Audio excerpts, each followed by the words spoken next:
नमस्कार दोस्तों, मैं लेकर आया हूँ एक ज़बरदस्त मोटिवेशनल स्टोरी जिसका शीर्षक है ईमानदारी का हिसाब।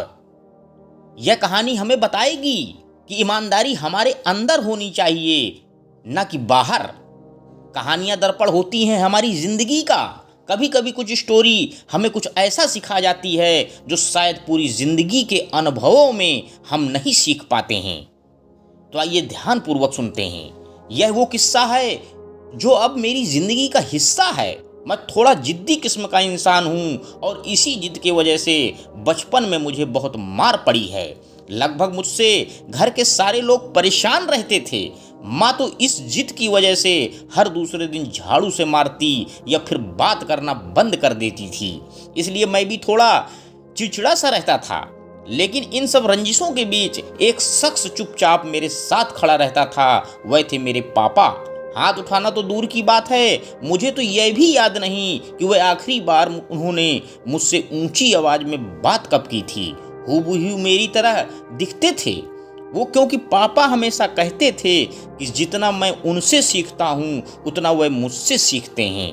बाप बेटे के रिश्ते से पहले हमारे बीच दोस्ती का रिश्ता है। जैसे दोस्त एक दूसरे के बिना कुछ कहे आंखों ही आंखों में एक दूसरे का हाल समझ लेते हैं, बिल्कुल वैसा ही हमारा रिश्ता भी है।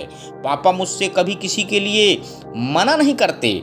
जब मैं उनसे कहीं जाने को कहता या फिर कुछ करने को पूछता हूँ तो वह सिर्फ एक बात बोलते हैं कि बेटा, अगर तुम्हें यह गलत नहीं लग रहा है तो करो। यह शब्द सुनने के बाद मुझे न जाने कैसे खुद ब खुद सही और गलत का अंतर समझ में आ जाता है।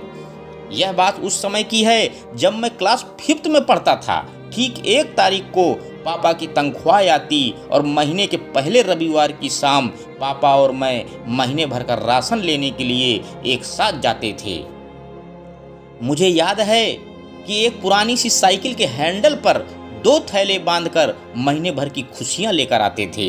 एक बार उस रोज हम राशन लेकर घर वापस आ रहे थे तो पापा की नज़र थैले के ऊपर रखी हुई एक बिम बार की बड़ी टिकिया पर गई। पापा ने मुझे रुकने के लिए कहा और हिसाब वाला खाता मांगा। उन्होंने कुछ देर हिसाब वाले खाते में जांच पड़ताल की और बोले, यार इसने तो छोटी टिकिया के दाम जोड़कर बड़ी टिकिया दे दी। चलो कोई बात नहीं, तुम यहाँ कुछ देर इंतजार करो, मैं इसे अभी बदलवा कर वापस आता हूँ।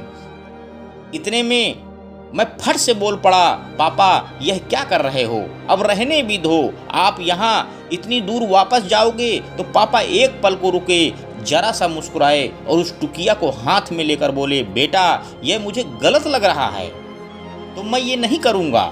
पापा वापस दुकान जाकर उस टिकिया को वापस कर आए और मैं तब तक उनका इंतजार करता रहा। कुछ 5-10 मिनट बाद वह बड़ी टिकिया को बदलवा कर एक छोटी सी टिकिया लेकर वापस आए और हम घर की ओर चलने लगे। रास्ते में पापा ने एक हाथ से साइकिल को संभाला और दूसरे हाथ मेरे कंधे पर रखते हुए बोले, बेटा ईमानदारी किसी और से नहीं की जाती, ईमानदारी खुद से होती है। ईमानदारी हर उस चीज़ में होनी चाहिए जिसे तुम दिल से प्यार करते हो। तब जाकर यह समझ में आया कि ईमानदारी सिर्फ पैसों की मोहताज नहीं होती। उस दिन से बस्ता उठाए हर दिन उस उम्मीद में घर से निकलता हूँ कि अगर किसी दिन जिद छोड़ देता हूँ या ज़िंदगी में किसी मोड़ पर पहुँचकर थक कर हार कर बैठ जाता हूँ तो इस बात की राहत हमेशा रहेगी कि बड़ी ईमानदारी से सपने देखे और इतनी ईमानदारी से उन्हें पूरा करने की कोशिश भी की। क्योंकि यह जो ईमानदारी है ना, पापा की उस वापस लाई हुई छोटी टिकिया की तरह है जो गलत नहीं है। सपनों के लिए जोश, जज्बा, जुनून, हौसला, हिम्मत, यह सब बहुत ज़रूरी है। जब तक आप इन सबको पूरी ईमानदारी से नहीं निभाते तब तक कुछ मुकम्मल नहीं होने वाला। इसलिए ईमानदार बनो, सबसे नहीं अपने आप से और खुद से बनो। अंत में दोस्तों बस मैं यही कहना चाहता हूँ कि जीवन में ईमानदार बनने के लिए साहस करो और कभी भी मेहनत करने से मत कतराओ। बड़ों की करो इज्जत और छोटों से करो प्यार। ईमानदारी से जिए जीवन ताकि याद करे पूरा संसार। धन्यवाद दोस्तों, मेरे YouTube चैनल को लाइक व सब्सक्राइब करें। आपका दिन शुभ हो।